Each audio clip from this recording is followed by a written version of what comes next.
Salve, galera. Eu vou ler um artigo aqui pra vocês, importante. Fala sobre escritores nativos, os escritores dos indígenas, escritos dos indígenas. O que atualmente é muito pouco valorizado na academia, no mundo acadêmico e também no mundo, na sociedade comum, no senso comum. Então, o indígena, ele é confundido com um bárbaro, muitas vezes, na maioria das vezes.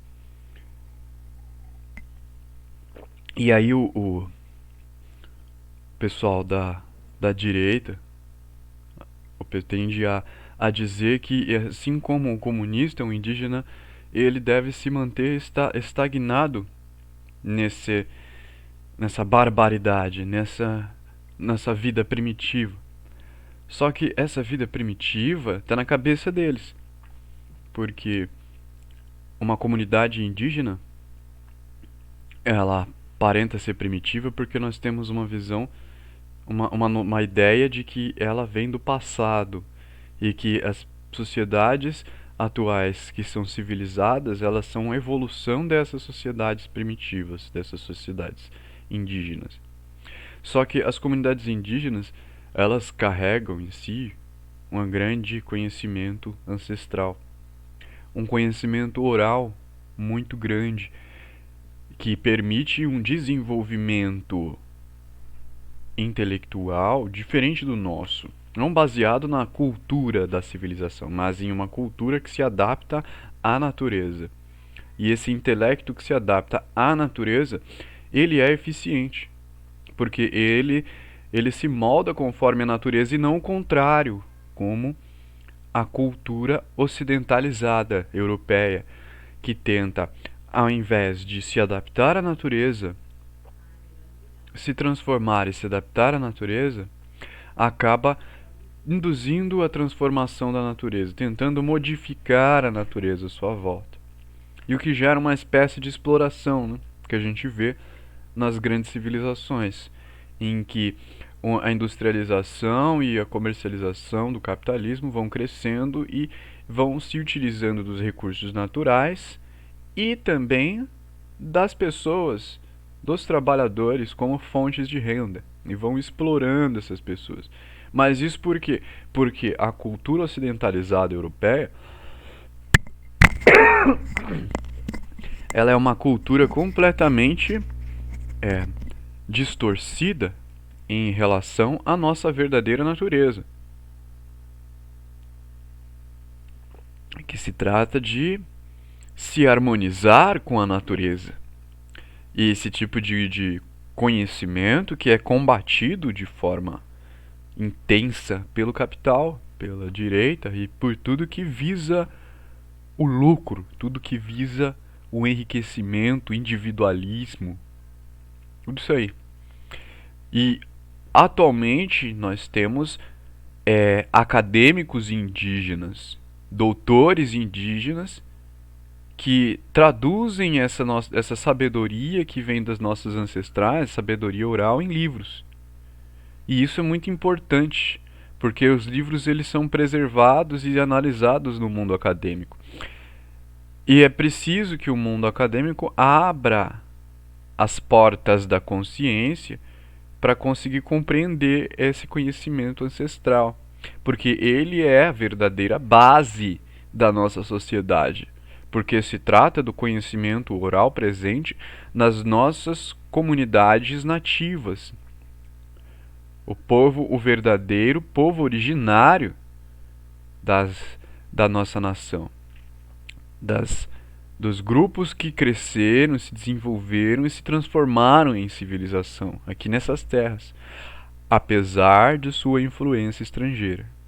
Então, apesar de sua influência estrangeira, os povos indígenas eles permanecem guardando, desenvolvendo e proliferando, disseminando o seu conhecimento oral. E isso também está presente no nosso próprio povo, que vive no ambiente urbano. Porque as pessoas que convivem com o ambiente urbano atualmente, a maioria delas são descendentes desse povo originário. são descendentes desse povo nativo.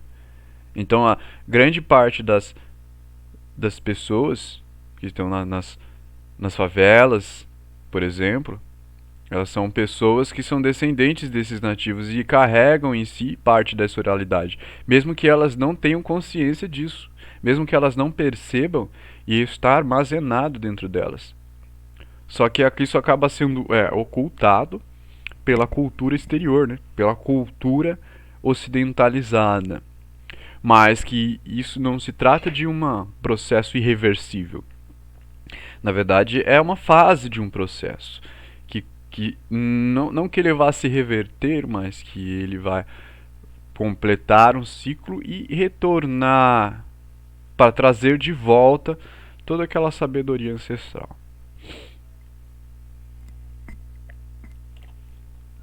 Então, vamos lá. O nome do artigo é Escritores Indígenas Brasileiros. Data de publicação 15/3/2020. Itália, Loretta Emiri. Site www.presenza, não sei como pronuncia, italiano.com. Este artigo também está disponível em italiano. Essa foto é da Eliane Potiguara. Diz o seguinte: sinto a obrigação moral de lembrar um texto que tem sido fundamental para mim em função do desenvolvimento pessoal com a educação escolar indígena. Refiro-me ao livro de Daniel Matenho Cabixi, indígena Pareci, cujo título é A Questão Indígena, publicado em Cuiabá em 1984 pelo CDTI, Centro de Documentação Terra e Índio. O texto registra a reflexão do pensador Pareci, especialmente em relação à passagem da educação para o índio, até então imposta por Estado e Igreja. A educação indígena, pensada e gerenciada pelos próprios indígenas. Esse ensaio muito tem influenciado indigenistas e leis da época, contribuindo grandemente para que a transformação se tornasse realidade. Daniel Matenho Cabixi foi um dos intelectuais e pensadores que anteciparam o movimento dos escritores indígenas brasileiros contemporâneos. Então aqui essa escritora, Eliane Potiguara, fala sobre um problema em que as comunidades indígenas vêm sofrendo porque elas vão sendo induzidas a transmitir a cultura ocidentalizada para os seus povos.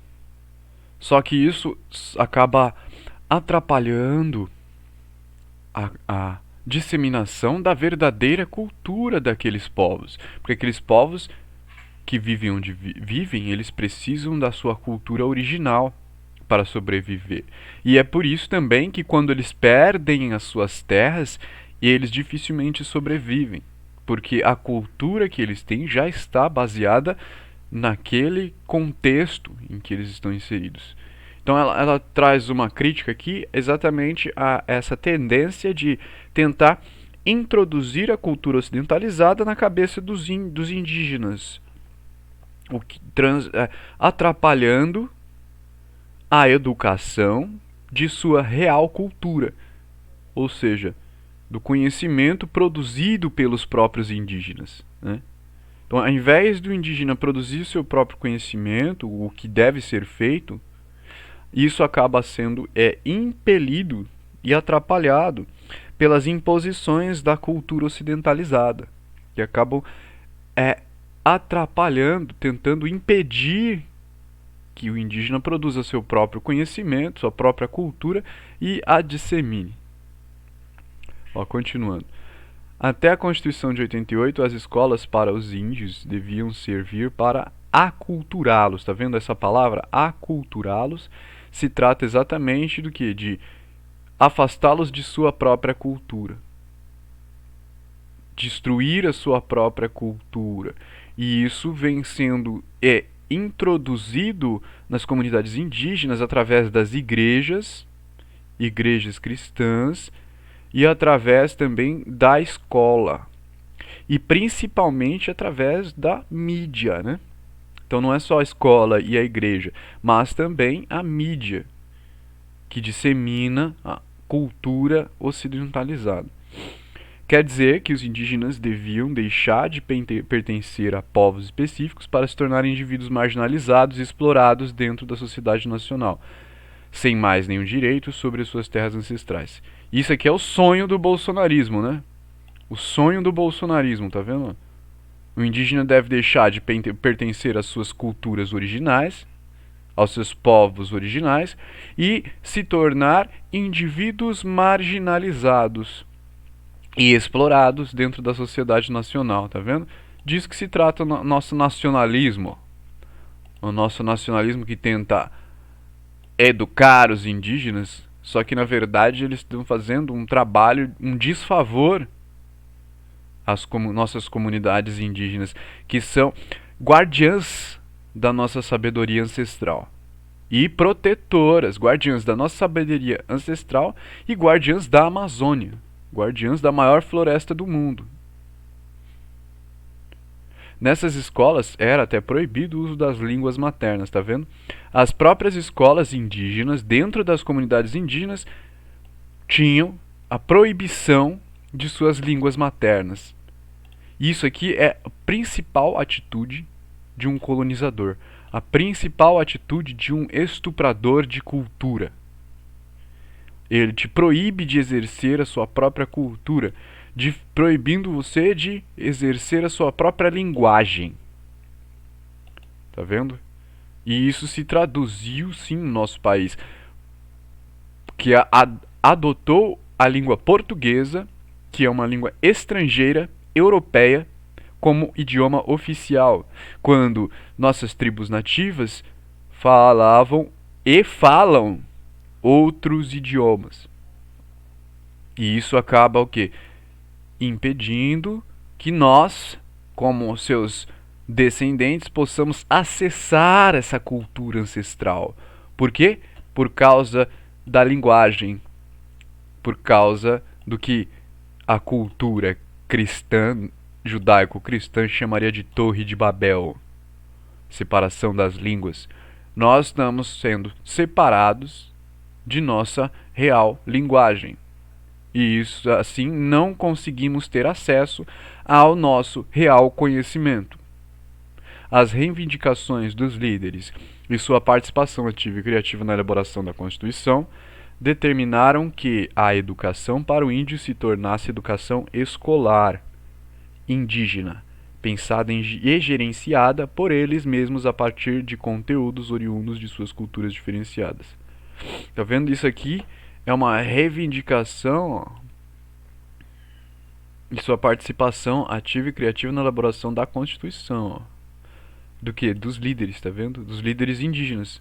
Os próprios líderes indígenas vêm lutando para tentar, na elaboração da Constituição, introduzir esse conteúdo oriundo de suas culturas, tá vendo? Porque são várias tribos, múltiplas tribos, cada uma com a sua cultura original, com a sua cultura identitária. E cada tribo precisa ter a sua escola baseada nos seus conteúdos oriundos de sua cultura diferenciada. Tá vendo? Precisa ter a sua própria tradição, a sua própria cultura, cada comunidade. É por isso que nós vamos na periferia, por exemplo, e encontramos uma linguagem diferente, por meio das gírias, por meio do sotaque, por meio da forma de falar, e também pelo comportamento, pela arte. Tudo isso aí tem a ver com a cultura. Só que o que acontece? Nós temos a marginalização, como ela diz aqui em cima, né? Tornar indivíduos marginalizados e explorados. A gente vê isso nas comunidades, nas favelas. São o quê? São pessoas que foram marginalizadas e exploradas, onde elas perderam acesso à sua verdadeira cultura por não terem acesso à língua, à sua tradição original, o que fez com que elas fossem manipuladas e direcionadas a uma cultura segregária, distorcida e financiada pelo poder do capital. Por exemplo, a proliferação do funk. Lembrando aqui que eu não estou excluindo o funk da qualidade de cultura. Ele se trata sim de uma cultura. No entanto, se trata de uma cultura distorcida, que foi introduzida propositalmente pelo poder do capital nas comunidades para ocultar nossas linguagens maternas, nossas culturas tradicionais, as nossas culturas originais. Nos anos 80, os professores indígenas, assessorados por suas comunidades, começam a produzir cartilhas e livros de leituras em suas línguas maternas e com ilustrações próprias e artísticas. Servindo-se da escola, o homem branco queria destruir as etnias brasileiras, as quais, porém, conquistaram a escrita, através também da leitura hoje em dia. Elas afirmam identidades e reivindicam direitos, deixando bem claro que escrever é resistir. Só que eu quero lembrar aqui também que constituíram a escrita. Não se trata de uma habilidade oferecida pelo colonizador. Não se trata de um conhecimento oferecido pelo europeu português. A escrita, ela é pictórica.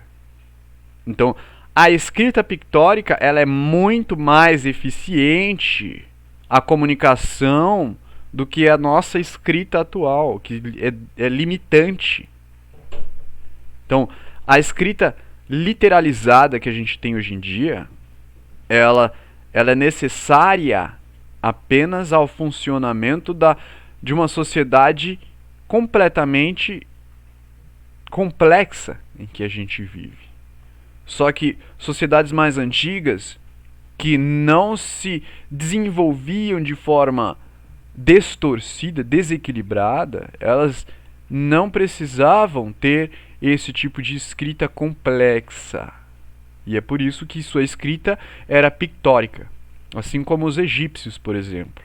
Então a gente vai no Egito, a gente vê que a escrita egípcia era uma escrita simbólica. Era uma escrita baseada em símbolos. E nem por isso o Egito deixou de ser uma civilização extremamente avançada. Porém, ela avançou em uma dimensão diferente da nossa civilização ocidentalizada, né? Avançou em um aspecto diferente. E veja aí, ó. Servindo-se da escola, o homem branco queria destruir as etnias brasileiras, ó. Tá vendo? E isso daqui é o que eu venho falando para vocês já há algum tempo. A cultura ocidentalizada, branca, europeia, cristã, tem o claro objetivo de destruir as etnias brasileiras. Não só brasileiras, como qualquer outra etnia que não seja cristã. E isso é preciso que a gente entenda. A gente reconheça a realidade que está imposta ao nosso contexto. Através também da literatura, hoje em dia, elas afirmam identidades e reivindicam direitos, deixando bem claro que escrever é resistir. Então, isso se trata da atitude que as comunidades indígenas estão exercendo, tá vendo? E isso também se aplica não só a comunidades indígenas, mas também às comunidades periféricas, que são descendentes desses indígenas, em grande parte. Então é preciso que se dê atenção a esta habilidade de escrever, para que nós escrevamos a nossa própria história, em vez de aceitar a história que é escrita por quem está fora. Então, quem vive fora das nossas comunidades, fora do nosso contexto, fora da nossa realidade, não tem capacidade de escrever sobre ela. Não será um texto verdadeiro. Não será um texto fiel. Porque vai ser apenas uma impressão, apenas um preconceito. Entende? Continuando. Entrei no Facebook em fevereiro de 2013. Logo me deparei com a entrevista feita no mês de janeiro a Daniel Munduruku por Fernanda Faustino para a Global Editora. A notícia de que Daniel fosse escritor indígena de etnia Munduruku, chamou minha atenção. Achei profundas e originais suas palavras. Elas se acomodaram dentro de mim até que, um belo dia, exigiram ser traduzidas e divulgadas. A versão italiana da entrevista foi publicada em outubro de 2013. Lembrando que esse artigo ele é italiano, né? Então aqui vejamos que uma italiana escreveu um artigo para valorizar a escrita indígena, o que raramente nós vemos no Brasil. Nós raramente vemos a academia brasileira valorizando esses textos, valorizando esses escritores. A partir desta entrevista, passei a acompanhar o movimento dos escritores indígenas brasileiros que Daniel tem fomentado, sendo o idealizador de um projeto coletivo que visa encorajar autores indígenas a escreverem suas histórias e as histórias de seus povos. Graças à clarividência do Daniel, hoje em dia muitos e de várias etnias são os indígenas que têm se afirmado como escritores. Então veja que este Daniel Munduruku é uma liderança atual, é um intelectual. Ele atualmente lidera essa ideia que precisa se proliferar para que os indígenas escrevam a sua própria história, para que eles produzam a sua própria educação e desenvolvam a sua própria cultura. Ele encabeça essa ideia, ele é uma liderança que encabeça essa ideia. Essa é uma foto dele, Daniel Munduruku. Algumas de suas obras. Minha formação pessoal liga a palavra leitura diretamente ao ato de ler textos escritos. Quando os autores indígenas falam de leitura, eles estão falando de observação dos acontecimentos da natureza, tá vendo? Isso aqui é importante na ótica indígena, porque a leitura, ela é uma leitura que é feita por todos os sentidos, e a própria natureza, ela é um texto. Então, quando a gente escreve um livro, tudo que a gente está fazendo é traduzindo o texto da natureza para a nossa própria linguagem. E é por isso que cada povo, cada cultura, cada comunidade, cada etnia precisa ter os seus próprios escritores, para que ela produza a sua própria cultura, sua própria ótica, sua própria visão de mundo, visão de natureza. Em outras palavras, eles nos dizem que, para chegarmos a interpretar o mundo com nossa própria cabeça, devemos observar com curiosidade a natureza e interpretar as mensagens que a vida nos manda. É a observação e a reflexão que nos formam, que transformam os conhecimentos em sabedoria. Dessa diferente maneira de encarar a existência reside a qualidade da literatura indígena, literatura preciosa que traz de volta aquilo que na literatura clássica ocidental se perdeu, tá vendo? Se perdeu o quê? O simbolismo por trás da forma, que é o que a gente vai encontrar nas tradições mais orientalizadas também. Inclusive, os povos indígenas, reza a teoria, que eles vieram do Estreito de Gibraltar, de lá do Oriente, né? Eles vieram de lá do Oriente, atravessaram lá no norte o Estreito de Gibraltar e chegaram às Américas. Então eles trouxeram de lá essa cultura oriental, que tem uma visão diferente do tempo, uma visão diferente do espaço, uma visão diferente da realidade. Os escritores indígenas falam de raízes, assim como a Kabbalah. A Kabbalah também fala dessas raízes, né? Fala dos ramos e das raízes, tá vendo? De ancestralidade. Ancestralidade essa que é perdida na nossa cultura ocidentalizada estrangeira, da relação sagrada com a natureza, do respeito para com os anciãos e suas experiências, das línguas, culturas, tradições e espiritualidade de seus povos. Eles se exprimem numa linguagem própria e original, fazendo sistemática uso do plural para falar de diversidades étnicas, está vendo?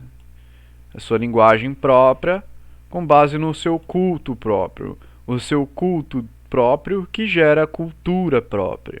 Por isso que as religiões precisam ser respeitadas.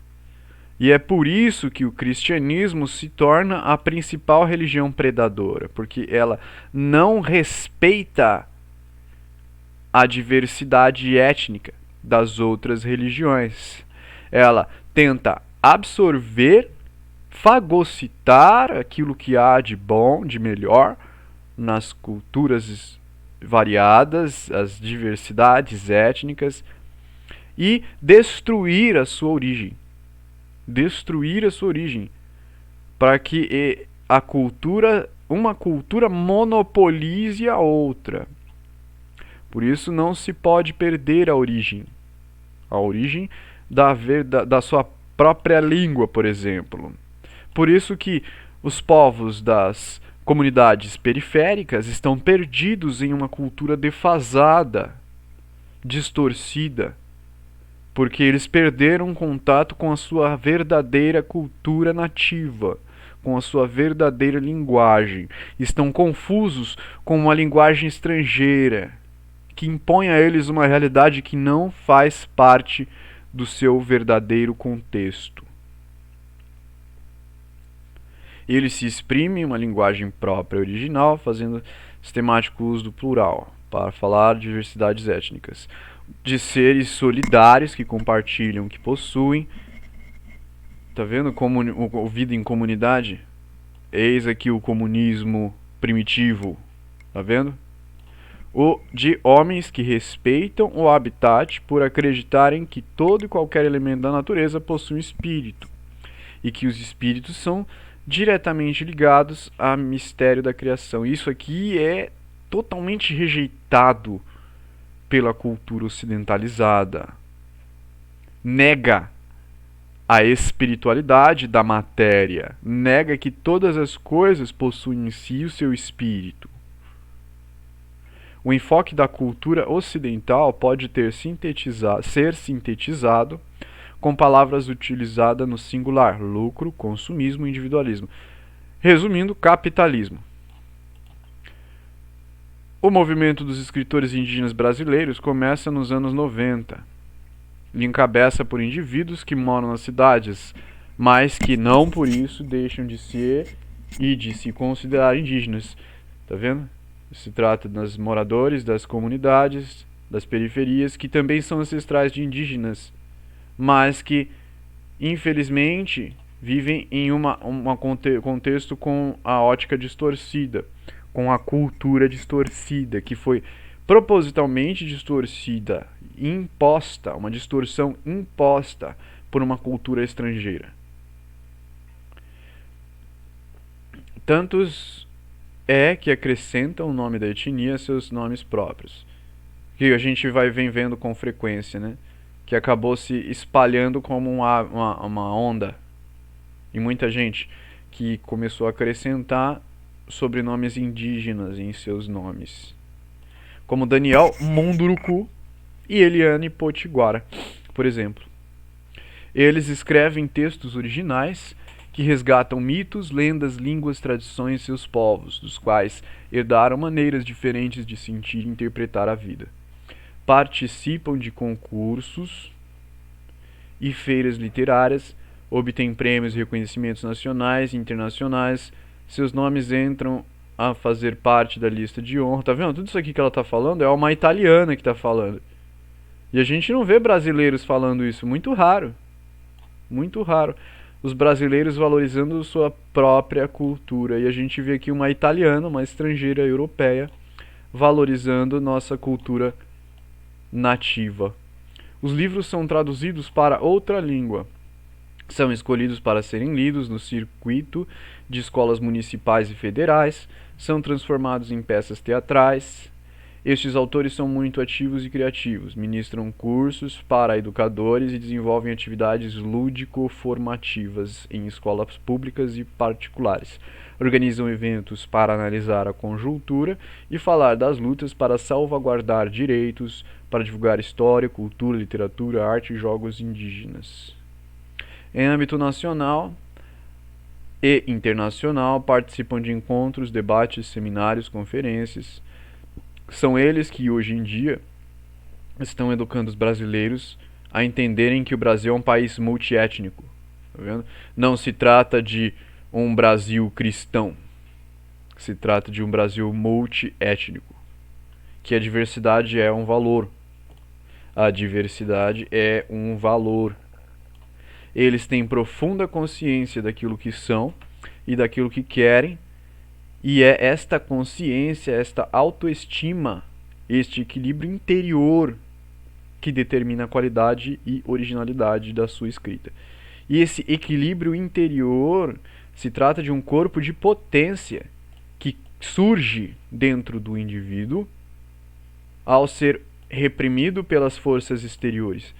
Essas forças interiores se concentram e geram uma espécie de influência interna, uma espécie de força interna. O próprio Nietzsche falava sobre isso. De forma ativa e criativa, eles animam o cenário sociopolítico e artístico brasileiro. Os pensadores e escritores indígenas estão definindo a verdadeira identidade brasileira.